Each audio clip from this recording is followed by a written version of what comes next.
मंच पर आसीन रामजस कॉलेज से पधारे भाई सत्येंद्र जी, इंद्रप्रस्थ कॉलेज से पधारी डॉक्टर अरुणा त्रिपाठी जी, आज इस कार्यक्रम की अध्यक्षता कर रही बड़ी बहन किरण त्रिपाठी जी, इस सभागार में उपस्थित दर्शन शास्त्र के मूर्धन्य विद्वान आदरणीय हरिकांत मिश्रा जी, गोपाल मिश्रा जी, मध्य प्रदेश से पधारे ललित जी, प्रिय नितेश, आद्या, सुधीर और इस सभागार में बैठे ढेर सारे हिंदी के साहित्य श्रोतागण, मैं अपने को बहुत ही सौभाग्यशाली महसूस कर पा रहा हूँ कि आज इस पवित्र भूमि में तुलसीदास और राम के विषय में दो शब्द कहने का अवसर मिल रहा है। उस तुलसीदास के विषय में जिसका उल्लेख अभी भाई सत्येंद्र ने बड़े ही विस्तार के साथ किया, वो तुलसीदास जिसने 12 प्रामाणिक ग्रंथों की रचना की, उसके बाद भी कह रहे हैं कि कवित विवेक एक नहीं मोरे। हम आज छोटी छोटी कविताएं करने के बाद कभी नहीं अपने को महाकवि बनने की श्रेणी में जहां स्थापित कर रहे हैं, ऐसा कवि जिसने 12 प्रामाणिक ग्रंथ लिखकर भी कह रहा है कि कवित विवेक एक नहीं मोरे। मुझे याद आ रहे हैं रामविलास शर्मा जी, जीवन के अंतिम समय में उनकी बड़ी दिली इच्छा थी कि तुलसीदास के ऊपर एक मुकम्मल किताब लिखना चाहते थे। हालांकि उसके पहले भी उन्होंने तुलसीदास के ऊपर किताब लिखी, भारतीय सौंदर्य बोध और तुलसीदास। पता है मित्रों, इस किताब में उन्होंने विश्व के समक्ष भारतीय सौंदर्य बोध को प्रस्तुत करने के लिए मध्यकाल के प्रतिमान त्रयी का उदाहरण रखते हैं। वो मध्यकाल का प्रतिमान त्रयी क्या है? तो उन्होंने साहित्य के लिए तुलसीदास का चयन किया। ये जो अंतर्राष्ट्रीय सेमिनार हो रहा है, अंतर विषयी सेमिनार है, इसमें साहित्य के साथ साथ संगीत का भी समावेश है। तो रामविलास जी ने साहित्य के लिए तुलसीदास का चयन किया, संगीत के लिए तानसेन का और स्थापत्य के लिए ताजमहल का। और उन्होंने बहुत ही विस्तार से बताया कि ये जो हमारे प्रतिमान त्रयी हैं, ये युगांतकारी प्रतिमान हैं। ऐसे तुलसीदास को हम आज याद कर रहे हैं, उनका स्मरण कर रहे हैं। समस्या क्या है? विषय है गोस्वामी तुलसीदास सांस्कृतिक, साहित्यिक तथा सामाजिक परिप्रेक्ष्य में। मित्रों, हम तुलसीदास को कैसे याद करें या फिर क्यों याद कर रहे हैं? उनकी कविता का मूल्य क्या है? तो मुझे याद आ रहा है पाश्चात्य समीक्षक रिचर्ड्स, अंग्रेजी साहित्य का एक बहुत बड़ा नाम है, दर्शन के आप अध्येता विद्वान हैं। अभी आपने अरस्तु का भी उदाहरण दिया। तो रिचर्ड्स के समय में भी कविता के ऊपर जब टॉमस लव पिकॉक ने प्रहार किया, उसने कहा कि कवि जो है वो सभ्य समुदाय में अर्धबर्बर की तरह है। तो उसके बचाव में ढेर सारे चिंतक उतर पड़ते हैं, उसमें रिचर्ड्स भी उतरता है। और पता है, बहुत ही मनोवैज्ञानिक तरीके से वो पहले क्या करता है कि मानव मन की अंतर व्याख्या करता है। कहता है कि mind is a system of impulses. मन क्या है? मन आवेगों का एक तंत्र है। और फिर विस्तार में धीरे धीरे जाकर के निष्कर्ष रूप में स्थापित करता है कि बड़ी कविता वह कविता होती है जो हमारे ज़्यादा से ज़्यादा आवेगों में संतुलन स्थापित करे और ऐसी स्थिति में कम से कम आवेगों में विक्षोभ उत्पन्न हो। और उन्होंने बताया कि कविता का मूल्य इसलिए है कि कविता पढ़ने से हमारे भाव में संतुलन स्थापित होता है, हमें शांति मिलती है।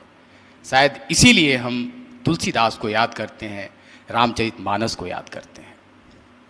दूसरी समस्या कहाँ आती है? तुलसीदास सामान्य कवि नहीं है, ये तो उनकी अपनी महत्ता है। कितना सब कुछ लिखते हुए भी कह रहे हैं कि कवित विवेक एक नहीं मोरे। प्रमिला मिश्रा मैडम संस्कृत की एचओडी है, हेड ऑफ डिपार्टमेंट हैं, वो मेरी बात को शायद अच्छी तरीके से समझेंगे कि भारतीय काव्य शास्त्र का एक महत्वपूर्ण सिद्धांत है ध्वनि सिद्धांत। इसे हमें पढ़ना चाहिए, जानना चाहिए। ये जो भारतीय काव्य शास्त्रीय सिद्धांत हैं, पाश्चात्य सिद्धांत हैं, इनकी निर्मित इसीलिए हुई कि कैसे कविता को हम लोग खोलें, कैसे कविता के मूल अर्थ तक हम पहुँचे। तो ये जो ध्वनि सिद्धांत है, जिसके संस्थापक, जिसके प्रतिष्ठापक आचार्य आनंदवर्धन है, वो ध्वन्यालोक में बहुत ही विस्तार से बताते हैं कि ध्वनि क्या है। तो कहते हैं कि यत्रार्थः शब्दो वा तमर्थमुपसर्जनीकृत स्वार्थो व्यंग्यतः काव्य विशेषः स ध्वनि रीति सुरभि कथितः। अर्थात जब शब्द अपने अर्थ को या अर्थ स्वयं को गौण करके कोई विशेष अर्थ व्यक्त करे तो विद्वान उस विशेष अर्थ को व्यंग्यार्थ या ध्वनि के नाम से जानते हैं। इसी क्रम में आगे बढ़ते हुए वो ध्वनि को प्रतिमान की संज्ञा देते हैं और ध्वनि को एक नए तरीके से स्थापित करते हैं। और क्या कहते हैं प्रतिमान के विषय में कि प्रतीयमानम पुनरन्य देव वस्त्वस्ति वाणीषु महाकवीनाम यत तत्त प्रसिद्ध अवयवातिरिक्तम विभाति लावण्य मिवांगनासु। कि यह ध्वनि क्या है? प्रतिमान अर्थ है, जो रमणियों के प्रसिद्ध अवयवों से भिन्न लावण्य के समान महाकवियों की वाणी में स्थापित होता है।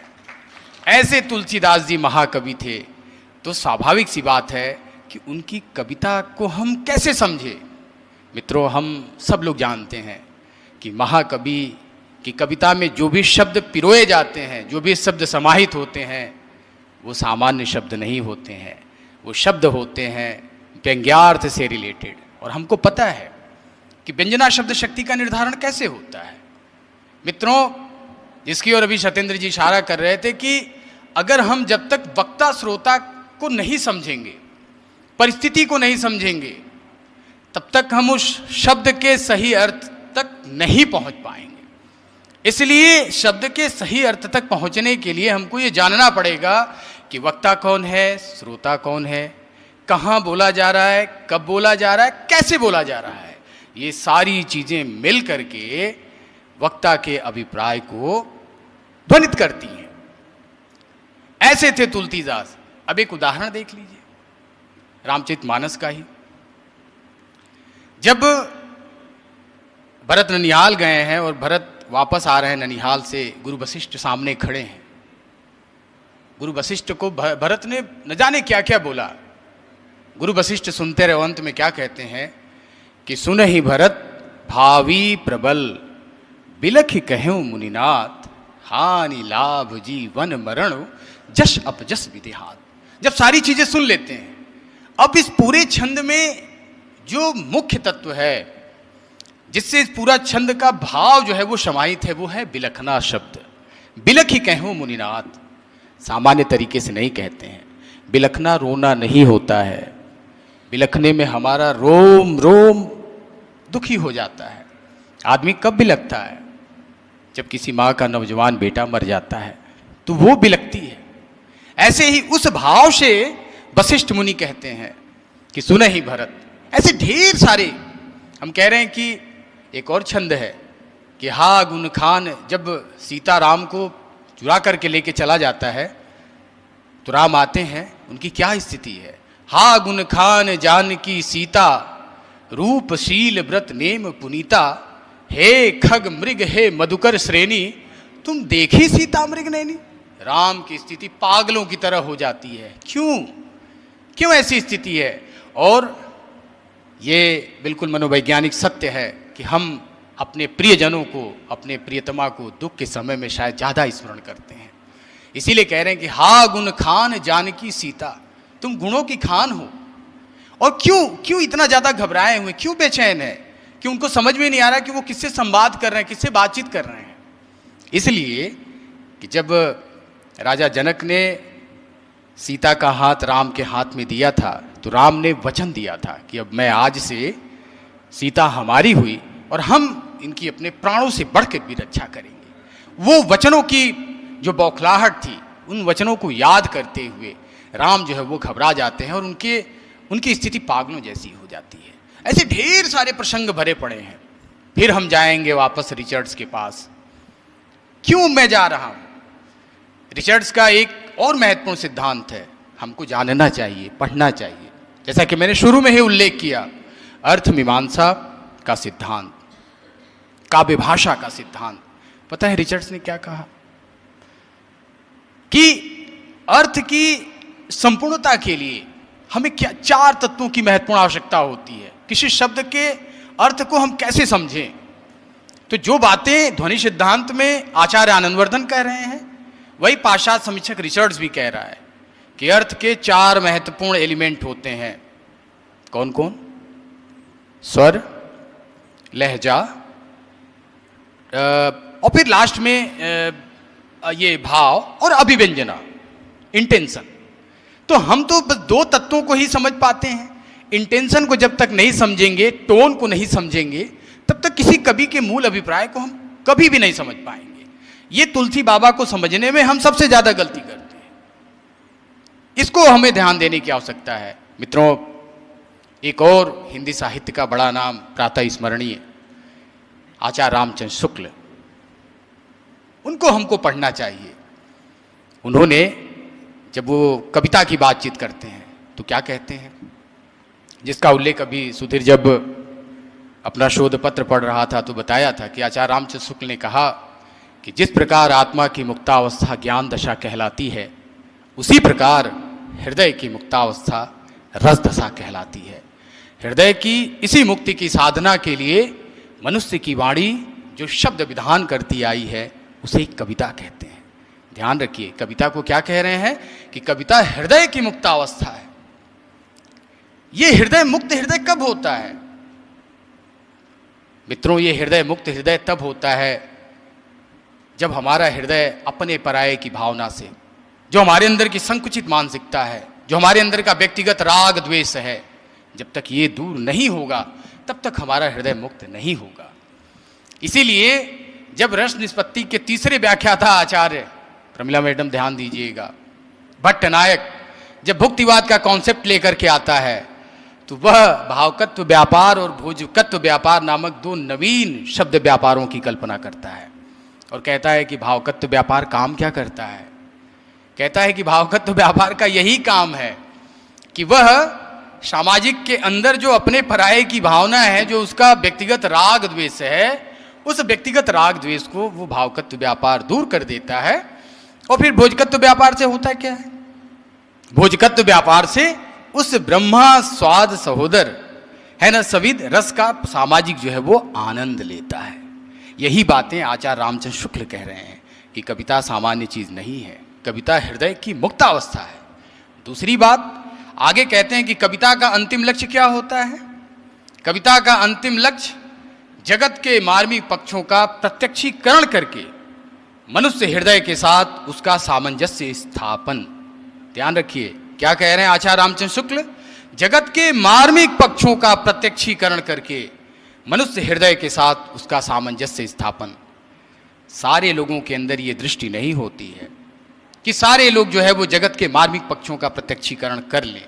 वो दृष्टि तुलसीदास के पास थी, तभी शायद रामचरितमानस या उनके जितने सारे प्रामाणिक ग्रंथ हैं सब में वो मार्मिक पक्ष भरे पड़े हैं, जिनसे मनुष्य हृदय के तार जो है वो जुड़े हुए हैं। क्यों? कैसे तुलसीदास उस मार्मिक पक्ष का प्रत्यक्षीकरण करते हैं? क्योंकि उनके अंदर कोई व्यक्तिगत राग द्वेष नहीं था, उनके अंदर अपने पराये की भावना नहीं थी। इसीलिए तुलसीदास के लिए राम वो क्या है? दशरथ पुत्र। तो ये तो अविधात्मक अर्थ है। तुलसी के लिए राम उदात्त मूल्यों के प्रतीक है। राम को याद करने का मतलब आदर्श भाई को याद करना, आदर्श पति को याद करना, आदर्श पुत्र को याद करना। राम सामान्य राम नहीं है। अयोध्या कांड में कहते हैं राम, जब भरत इसी चित्रकूट में राम को वापस लाने के लिए आते हैं और कहते हैं कि भैया चलो, और राम के सामने अपने मन की सारी व्यथा सारी पीड़ा बता देते हैं। कहते हैं कि भैया मेरा कोई गलती नहीं है, मेरा कोई दोष नहीं है। पता है जब सारी बातें भरत की सुन लेते हैं तो राम क्या कहते हैं? अरे पगले, इसको व्यंग्यार्थ में लीजिएगा, पगले ऐसा उन्होंने लिखा नहीं है, भाव को समझिएगा। उन्होंने कहा कि मिटिहै पाप प्रपंच सब, अखिल मंगल भार। लोक सुजसु पर लोक सुख, सुमिरत नाम तुम्हार। एक बड़ा भाई, ऐसा भाई जो उदात्त मूल्यों का प्रतीक है, वो सामान्य वक्ता नहीं है, इसलिए उसकी बात की गंभीरता बढ़ जाती है। वो अपने छोटे भाई के लिए कह रहा है। आमतौर पे राम भरत के मुंह पे उनकी तारीफ करते हुए, उनकी प्रशंसा करते हुए संकोची प्रवृत्ति के हैं, लेकिन जब सारी बातें सुन लेते हैं तो भरत को संतोष देने के लिए वो कहते हैं कि मिटिहै पाप प्रपंच सब, अखिल मंगल भार। लोक सुजसु परलोक सुख, सुमिरत नाम सुमार। तुम्हारे नाम का सुमिरन का ये महत्व है, जो सुमिरन करेगा उसका लोक तो अच्छे से व्यतीत होगा ही होगा, उसको परलोक में भी सुख की प्राप्ति होगी। इसका व्यंग्यार्थ ये है कि जिसके नाम का ये महत्व है, फिर वो कैसे गलत कार्य कर सकता है, और तुम मुझे क्यों प्रमाण दे रहे हो? इसलिए कह रहे हैं तुम्हें प्रमाण देने की आवश्यकता नहीं है। ऐसे हैं राम। और अंत में भरत को समझाते हुए बहुत सारी बातें कहते हैं। इसलिए मैं तो कहता हूं कि इस संगोष्ठी की प्रासंगिकता तभी है जब हम रामचरितमानस के अलावा उनके और सारे जितने प्रामाणिक ग्रंथ हैं उसका अवलोकन करें, उसका मूल्यांकन करें। और अंत में तुलसी के ऊपर बोलने के लिए, कहने के लिए बहुत सारी बातें हैं। आचार्य रामचंद्र शुक्ल से लेकर के आचार्य हजारी प्रसाद द्विवेदी, डॉक्टर नगेंद्र, नागार्जुन, उदय भानु सिंह, विश्वनाथ त्रिपाठी, विश्वनाथ तिवारी जैसे न जाने कितने सारे लोग ही है। राम का वो कैरेक्टर है, राम की वो उदात्तता है। लोंजाइनस का है ना वेस्टर्न में उदात्त तत्व। वो कहता है कि उदात्तता को प्राप्त करने के लिए 5 अनिवार्य शर्तें हैं: उदात्त विचार, उदात्त भाव, गरिमामय रचना विधान, स्वाभाविक अलंकार नियोजन आदि आदि। इसलिए हमें तुलसीदास को याद करना चाहिए, उनका स्मरण करना चाहिए।